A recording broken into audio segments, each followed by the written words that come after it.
With the 2022 calendar year coming to a close, we're going to talk about the three best games across the University of Louisville Athletics Department on today's episode of the Locked On Louisville podcast. Stay tuned. You are Locked On Louisville, your daily podcast on the Louisville Cardinals. Part of the Locked On Podcast Network, your team every day. What is going on, everyone? Welcome into another episode of the Locked On Louisville podcast. I'm your host, Dalton Pence. Today's episode is brought to you by BetOnline. BetOnline has you covered this season with more props, odds, and lines than ever before. BetOnline, where the game starts. As always, I want to say thank you all for making us your first listen of the day. Just a reminder that the Locked On Louisville podcast is free on all streaming services 5 days a week, your team every day. On today's episode of the show, we're talking about the three best games across the University of Louisville Athletics Department. We'll begin by talking about the Louisville football team's victory over number 10 Wake Forest back in October. The Louisville women's basketball team's Elite Eight victory over the Michigan Wolverines back in March. And then finally, the volleyball team's Final Four victory against Pittsburgh back just a couple weeks ago. So let's get right on into the football matchup. Obviously, if you're watching this on YouTube, you can tell that I'm in a little bit of a different location today. For some reason, the Wi-Fi in my house wanted to act up, but regardless, the show must go on. So the three best games, I looked at a couple different options. I wanted to essentially look at this from a couple different angles. Number one, the best performance for a game in terms of, performance across the board, outcomes, so on and so forth, but also the implications that that game respectively had on the season as a whole. So obviously the football victory against Wake Forest, Scott Satterfield's first top 10 victory while here at the University of Louisville. Obviously people will look at this game and be like, well, Sat's gone.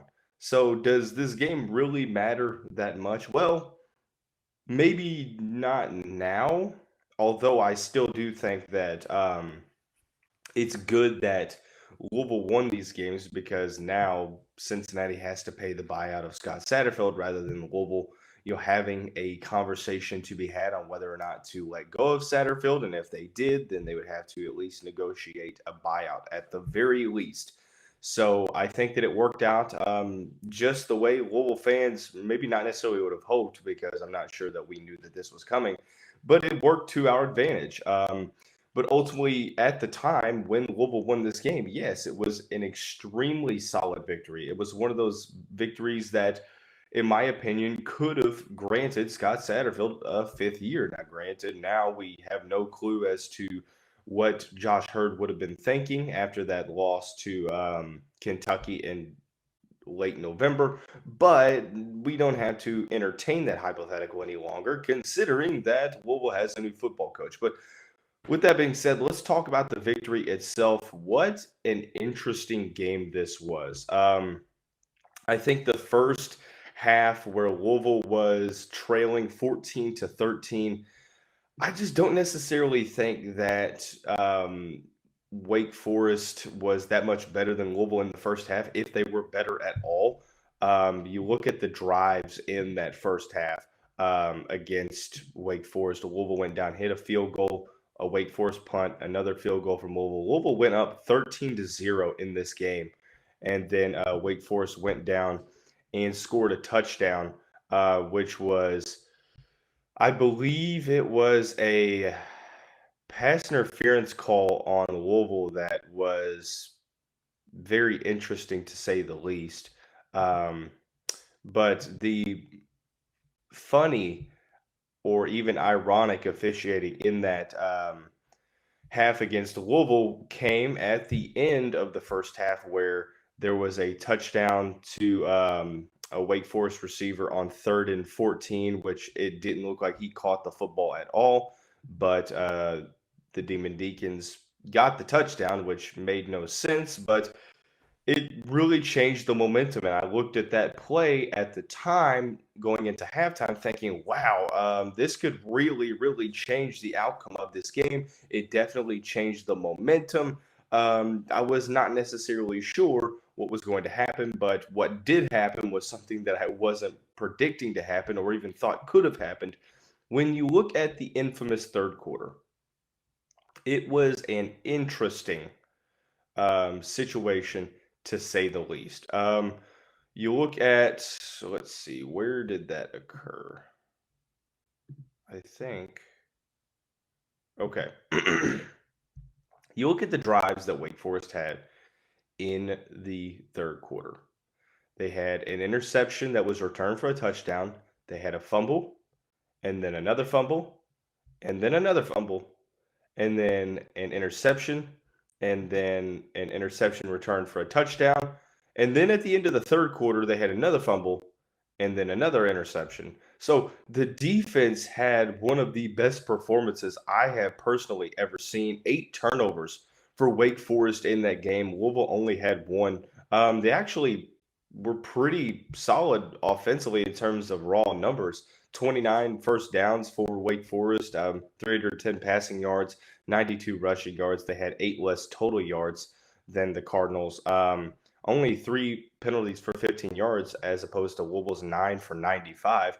But obviously, it was the turnovers that really put the Cardinals in front. Like I said, I think we all watched that game in October and thought, what in the world is going on here? Whether or not you want to call it a fluke or whatever may have you, look, they can't take away that it happened. Fluke or not, it happened. It affected a game, and it helped Louisville get a victory over a top 10 team, one that they definitely needed to have. Not only did it help continue the momentum throughout that rest of the season to where the Cardinals got bowl eligible. They even got back into the top 25, but I think it also helped recruiting stay where it needed to be. Look, I think you can go back on this point that these prospects recruited or these prospects committed, and it wasn't because of Scott Satterfield. Well, I probably would agree with that for the most part.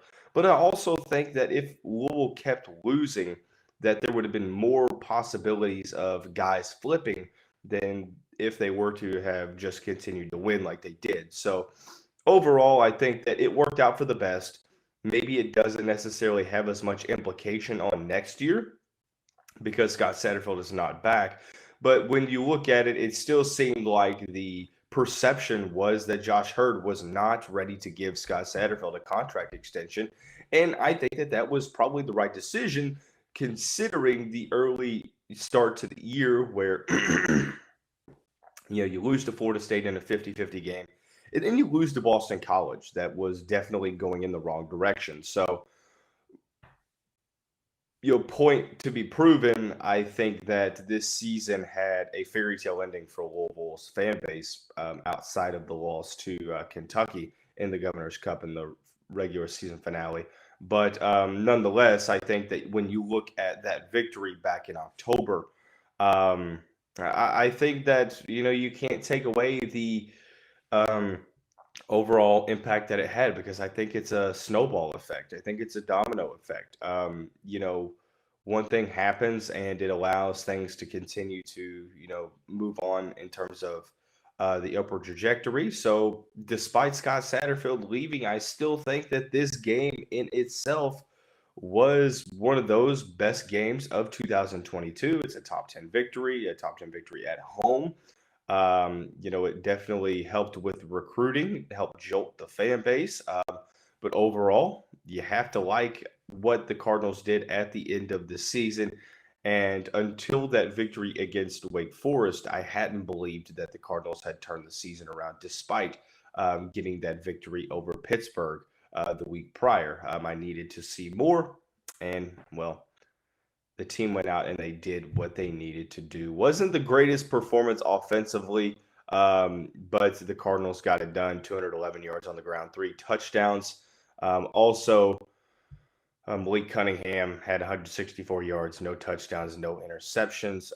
Very, very solid performance put forth by the Louisville defense that had 8 sacks, 11 tackles for loss, 5 pass deflections, and 2 touchdowns. So one of the best defensive performances that you will ever see in Cardinals football history.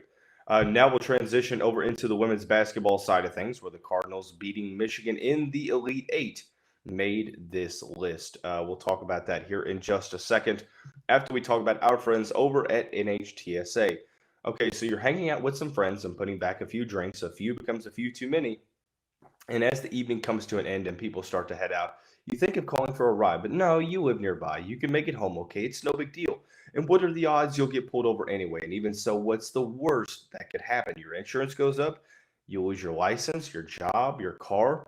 Well, everyone knows about the risks of driving drunk. The results are tragic and oftentimes deadly. However, that still doesn't stop everyone from getting behind the wheel while under the influence. That's why police officers are out there right now looking for impaired drivers on our roads to save lives. So if you think you're okay to drive after a few drinks, please think again. Play it safe and plan ahead to get a ride. It only takes one mistake to change your life or someone else's life forever. Drive sober or get pulled over. Hey, Louisville fans, thanks again for making the Locked On Louisville podcast your first listen every day. Make sure to check out Locked On Sports Today, the biggest stories around the sports world in 20 minutes or less, plus instant reactions, game recaps, and Locked On's take of the day. Locked On Sports Today, available on YouTube and wherever you get your podcasts. Moving right on into the second segment of the show, I apologize for the bad lighting in this room. I don't necessarily think that the lighting is good for the podcast.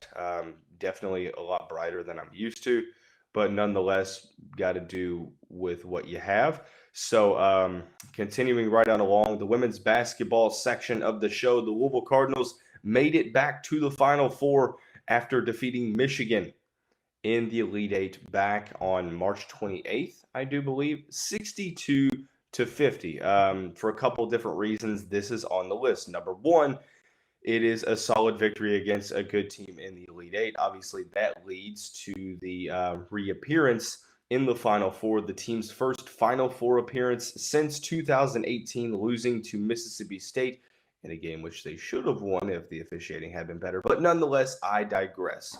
The past couple seasons, 2019, the loss in the Elite Eight to Connecticut, and then 2020, obviously no postseason. 2021, the Elite Eight loss to Stanford. So the team getting back to the Final Four was huge. Now, granted, the team went on to lose to South Carolina in that final game, but regardless, that doesn't take away the significance of this performance against Michigan. The number 1 seeded Cardinals played the Wolverines in the Wichita region.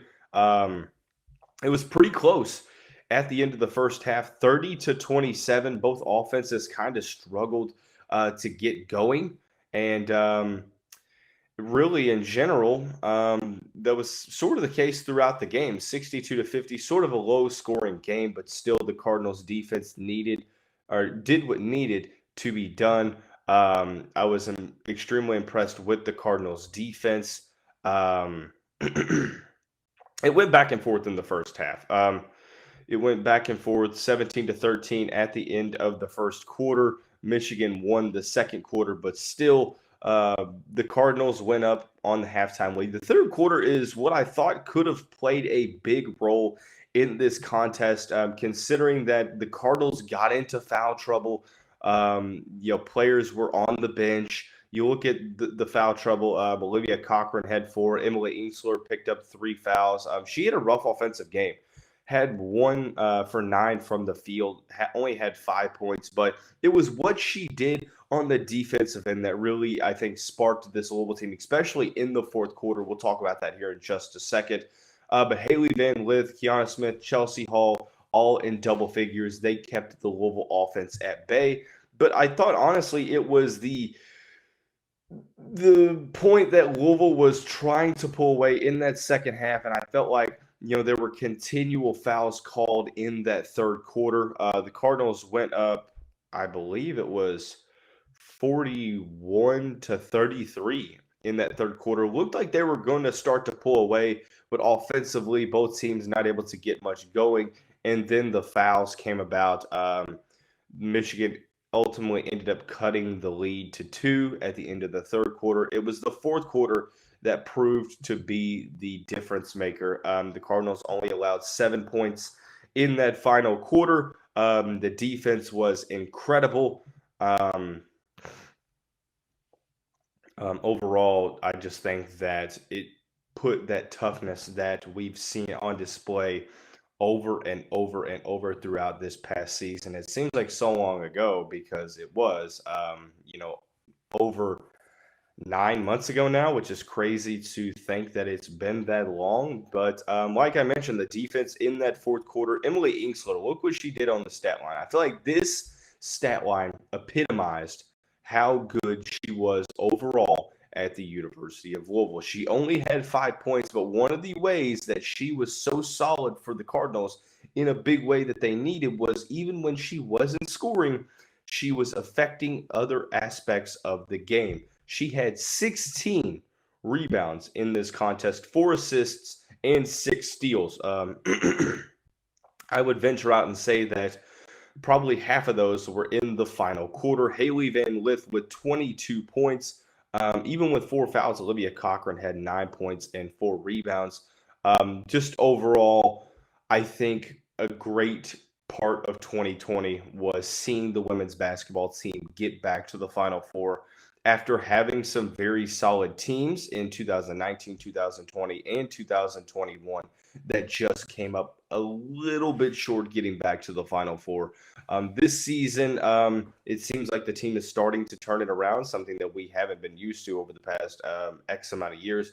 But nonetheless, so excited for Jeff Walls' team. And even though that the team didn't get to that final game, didn't cut the nets down, I don't think that it takes away from the significance of this game against Michigan. You had to look at the fouls and things of that nature. You look at the team stats and what happened. The Cardinals only committed 7 more fouls. Michigan shot over double what Louisville shot from the free throw line. Naz Hillman alone was 10 for 13 from the free throw line. She attempted more free throws than the Cardinals did. She had 18 points. Louisville struggled to defend Hillman because, number one, it seemed like every time she got into the paint, there was a foul call that followed. But regardless, that's neither here nor there. The team fought past a average offensive performance, and they got the job done to get back to the Final Four. And I keep mentioning getting back to the Final Four. That really does hold a lot of weight. The team getting back to that final weekend of the season. It's their, second Final Four since 2018. So hopefully, this is able to help the team in the future with recruiting, with continuing to ultimately be on that collision course with the national championship. Now, obviously, the 2022-23 season, things aren't or haven't been looking the greatest early on in the season, but it is early. The Cardinals have turned it around in December, hopefully continuing to do so. But overall, I looked at this game. There were a couple different games you probably could have looked at in this season that helped, the Sweet 16 victory against Tennessee, the victories in the conference play, so on and so forth, beating UConn last December.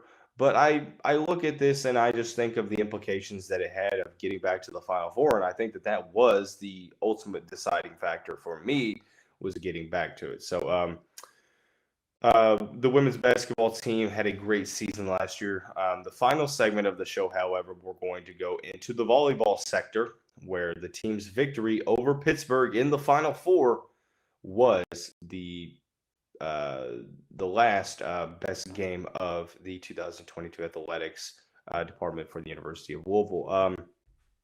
Before we do that, obviously 2023 is making its way around tomorrow. It's crazy how quickly 2022 came around, but regardless, 2023 is here. or will be here soon. If you're listening to this, chances are it could already be 2023.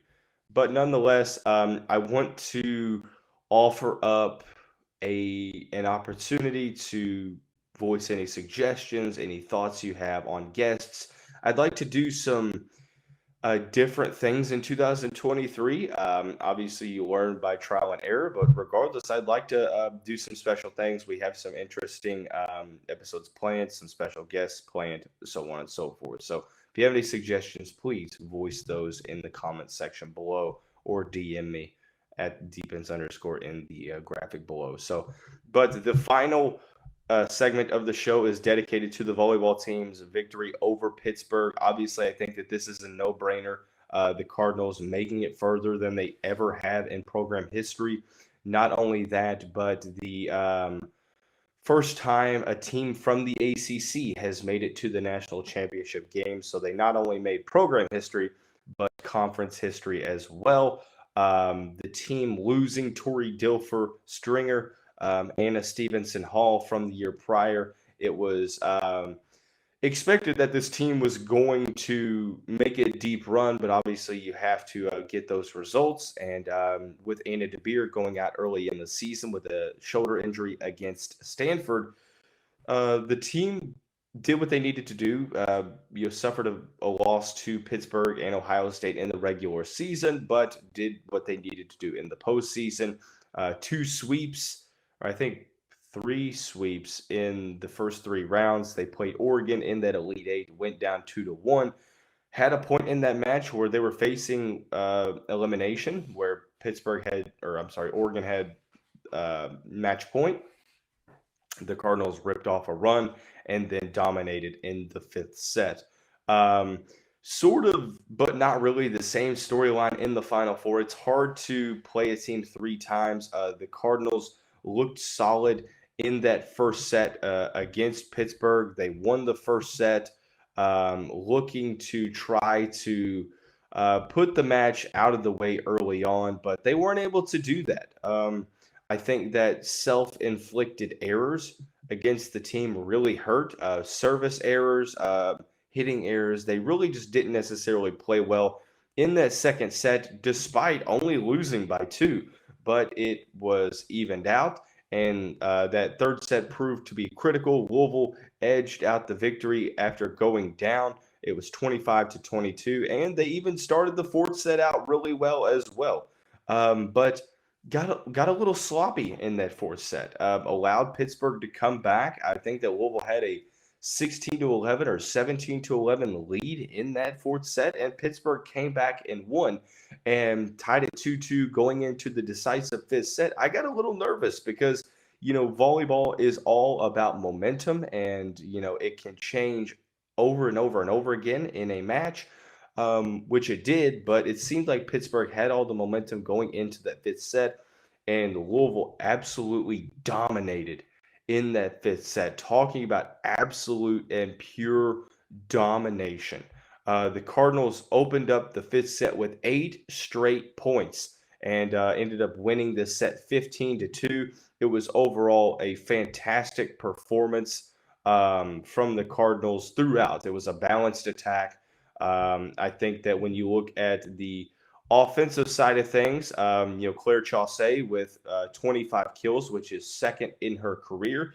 Aiko Jones had 12, Anna DeBeer with 15. The Cardinals looked extremely solid. They hit 273 swinging percentage, but I think that that was respectable considering they had some tough sets when it comes to swinging percentage. Amaya Tillman, PK, Pekran Kong had fantastic, matches in the middle, especially PK in that final set.